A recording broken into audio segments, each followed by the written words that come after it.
ವೀಕ್ಷಕರೇ, ನಮ್ಮ ಚಳ್ಳಕೆರೆ ಟಿವಿಗೆ ಸ್ವಾಗತ. ಇಂದಿನ ಪ್ರಮುಖ ಸುದ್ದಿ.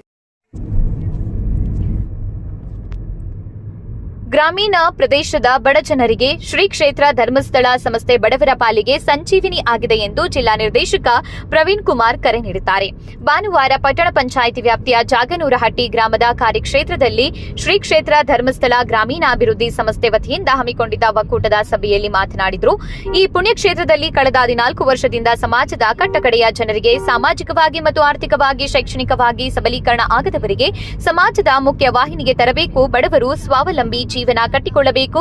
ಕೃಷಿ, ಹೈನುಗಾರಿಕೆ ಸಹ ಉದ್ಯೋಗ, ಹೀಗೆ ಅನೇಕ ಯೋಜನೆಗಳ ಮೂಲಕ ಶ್ರೀ ಕ್ಷೇತ್ರ ಧರ್ಮಸ್ಥಳ ಸಹಕಾರ ನೀಡುತ್ತಾ ಬಂದಿದೆ. ಬಡವರು ತಮ್ಮ ಉತ್ತಮ ಬದುಕು ಕಟ್ಟಿಕೊಳ್ಳಲು ಶ್ರೀ ಕ್ಷೇತ್ರ ಸಂಜೀವಿನಿಯಾಗಿದೆ ಎಂದು ಹೇಳಿದ್ದಾರೆ. ನಾಯಕನಹಟ್ಟಿ ವಲಯ ಮೇಲ್ವಿಚಾರಕಿ ಶ್ರೀಮತಿ ಆರ್ಎನ್ ಶಶಿಕಲಾ, ಒಕ್ಕೂಟ ಅಧ್ಯಕ್ಷೆ ಮಂಜುಳಾ, ಉಪಾಧ್ಯಕ್ಷೆ ಪುಷ್ಪಲತಾ, ಕಾರ್ಯದರ್ಶಿ ಕವಿತಾ, ಜೊತೆ ಕಾರ್ಯದರ್ಶಿ ಸುಜಾತ, ಕೋಶಾಧಿಕಾರಿ ಮಮತಾ, ಸೇವಾ ಪ್ರತಿನಿಧಿ ಮಹಾಂತಮ್ಮ ಸೇರಿದಂತೆ ಒಕ್ಕೂಟದ ಪದಾಧಿಕಾರಿಗಳು, ಸರ್ವ ಸದಸ್ಯರು ಹಾಜರಿದ್ದರು.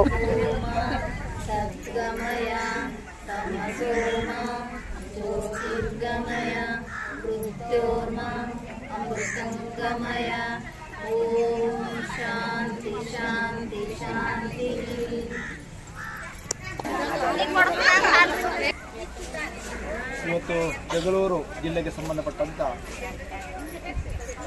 ಚಳ್ಳಕೆರೆ ನಾಯಕನಹಟ್ಟಿ ತಾಲೂಕಿನ ಭಾಗದ ಪ್ರಗತಿ ಬಂಧು ಸ್ವಸಹಾಯ ಸಂಘದ ಒಕ್ಕೂಟಗಳ ಒಂದು ಮಾಸಿಕ ಸಭೆಯನ್ನು ಇವತ್ತು ನಾವೆಲ್ಲ ಮಾಡ್ತಾ ಇದ್ದೇವೆ. ಈ ಒಂದು ಪವಿತ್ರವಾದ ಸಂದರ್ಭದಲ್ಲಿ ವೇದಿಕೆ ಇರ್ತಕ್ಕಂಥ ಈ ಭಾಗದ ಒಕ್ಕೂಟದ ಅಧ್ಯಕ್ಷರೇ, ಎಲ್ಲ ಒಕ್ಕೂಟದ ಪದಾಧಿಕಾರಿಗಳೇ, ಈ ಭಾಗದ ಮೇಲ್ವಿಚಾರಕರೇ, ಈ ಭಾಗದ ಸೇವಪ್ರತಿಗಳೇ, ನನ್ನ ಪ್ರೀತಿಯ ಎಲ್ಲ ಆತ್ಮೀಯ ಪ್ರಗತಿ ಬಂಧು ಸ್ವಸಹಾಯ ಸಂಘದ ಎಲ್ಲ ಒಕ್ಕೂಟದ ಸ್ವಸಹಾಯ ಸಂಘದ ಸದಸ್ಯರು, ವಿಶೇಷವಾಗಿ ಭಾಳಷ್ಟು ಸಂತೋಷ ಆಗ್ತಾ ಇದೆ.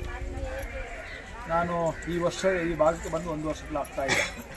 ಬೇರೆ ಬೇರೆ ಕೆಲಸದ ಒತ್ತಡದಿಂದ ನಮಗೆ ಒಕ್ಕೂಟ ಸಭೆಗೆ ಹೋಗ್ಲಿಕ್ಕೆ ಅವರು ಆಗೋದಿಲ್ಲ. ಆದರೆ ಇವತ್ತು ವಿಶೇಷವಾಗಿ ನಿಮ್ಮ ಮೇಲ್ವಿಚಾರಕರು ಈ ಭಾಗದಲ್ಲಿ ಒಕ್ಕೂಟ ಸಭೆಗೆ ಬರಬೇಕು, ಒಂದಷ್ಟು ಯೋಜನೆ ಬಗ್ಗೆ ಮಾಹಿತಿ ಕೊಡಬೇಕಂತ ಕರೆದ ಈ ಒಂದು ಸಂದರ್ಭದಲ್ಲಿ ನಾನು ವಿಶೇಷವಾಗಿ ಬಂದು ಯೋಜನೆಗೆ ಸಂಬಂಧಪಟ್ಟಂಥ ಒಂದಷ್ಟು ವಿಚಾರ ಕೊಡಲಿಕ್ಕೆ ನಾನು ಇಷ್ಟಪಡ್ತಾ ಇದ್ದೆ. ಆತ್ಮೀಯ ಸಜ್ಜನ ಬಂಧುಗಳೇ, ನಿಮಗೆಲ್ಲ ಗೊತ್ತಿದೆ, ಎತ್ತನೋ ಮಾಮರ ಎತ್ತನೋ ಹೋಗಿಲ್ಲ ಅಂತ. ಧರ್ಮಸ್ಥಳ ಎಲ್ಲೋ ನಮ್ಮ ಚಳ್ಳಕೆರೆ ನಾಯಕನಹಟ್ಟಿ ಭಾಗ ಎಲ್ಲೋ ಅಗಾಧವಾದ ದೂರ ಇರತಕ್ಕಂಥ 350 ಕಿಲೋಮೀಟರ್ ದೂರ ಇರತಕ್ಕಂಥ ಧರ್ಮಸ್ಥಳದ ಕ್ಷೇತ್ರ ವತಿಯಿಂದ ಇವತ್ತು ಈ ಪುಣ್ಯದ ಮಣ್ಣಲ್ಲಿ ಕಳೆದ 14 ವರ್ಷಗಳಿಂದ ಸಮಾಜದ ಕಟ್ಟ ಕಡೆ ಅತ್ಯಂತ ಕೊನೆಯ ದುರ್ಬಲ ಮತ್ತು ಸಾಮಾಜಿಕವಾಗಿ, ಆರ್ಥಿಕವಾಗಿ, ಶೈಕ್ಷಣಿಕವಾಗಿ ಸಬಲೀಕರಣ ಆಗದಂಥ ಕುಟುಂಬವನ್ನು ಸಮಾಜದ ಮುಖ್ಯವಾಹಿನಿಗೆ ತರಬೇಕು. ಪ್ರತಿಯೊಂದು ಸಮಾಜದ ಕಟ್ಟ ಕಡೆ ಬಡವರನ್ನು ಆರ್ಥಿಕವಾಗಿ ಸಬಲೀಕರಣ ಮಾಡಬೇಕು. ಆರ್ಥಿಕ ಶಿಸ್ತನ್ನು ಅವ್ರಿಗೆ ಹೇಳಿಕೊಡಬೇಕು. ಬದುಕನ್ನು ಕಟ್ಕೊಳ್ಬೇಕು. ಒಂದಷ್ಟು ಜನ ತನ್ನ ಕೃಷಿ ಭೂಮಿ ಇದ್ದರೆ ಆ ಭೂಮಿಯಲ್ಲಿ ಒಳ್ಳೆಯ ಕೃಷಿಗಳು ಮಾಡ್ಕೊಳ್ಬೇಕು, ಹೈನುಗಾರಿಕೆ ಮಾಡ್ಕೊಳ್ಬೇಕು, ಸ್ವಾಉದ್ಯೋಗ ಮಾಡ್ಕೊಳ್ಬೇಕು.